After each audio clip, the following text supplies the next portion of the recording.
I just wanted to say a few short words today about specifically the first reading that we heard, the epistle.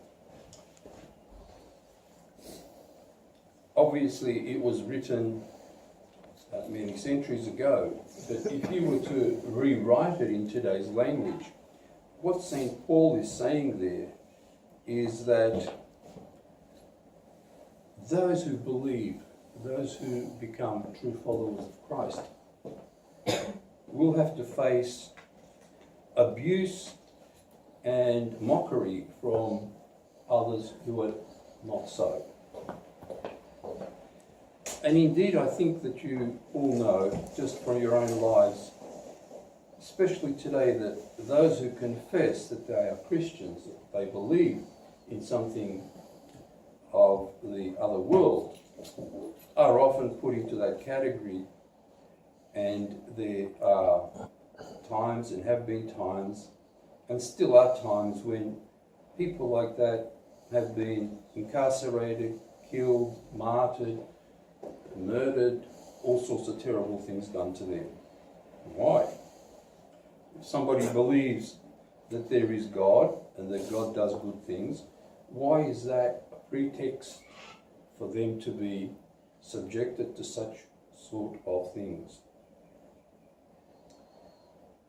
Quite obviously, one of the things that inspires that is the fallen angelic realm, the demonic world, which we just read in the book of Matthew, where we have a young man who was possessed, and Christ's apostles could do nothing, and they couldn't figure out why they couldn't, because they were indeed given grace to do all sorts of things.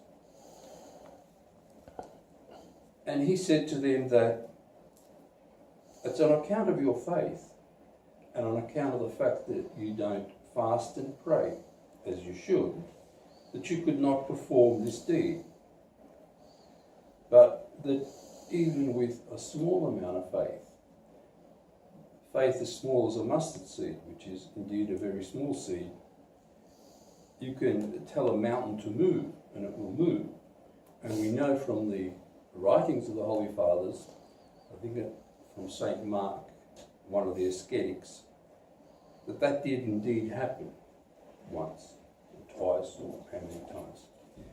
That one of the disciples would come to the elder and ask them various questions about what is faith or something like that, and when he asked the question, all of a sudden the mountain behind started to move.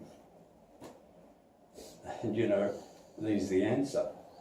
That's the sort of faith that you need in order to stand up to the various things that affect us in our lives. Other than that, I repeat every week the situation that we're in, which seems to be getting more dangerous every week. Every week there seems to be something new added to affect those who believe and those who want to do righteousness. And a force that is driving human beings to believe only in so-called logical or material things. But if you really study that and consider it carefully, you find that pretty quickly runs out of steam. That these logical and material things don't give you the answers that your heart needs. There is another world. There is a spiritual world. And that's the one that you need to be hooked into in order to understand yourself and understand that which is around you, and how to live a life so that you have eternal life when your time comes to pass over from this material life. May God help us in this and strengthen us in this holy work, because the way things are now, it seems to be getting harder and harder, which means that we have to be making greater and greater effort in that respect. God help you, preserve you, and protect you in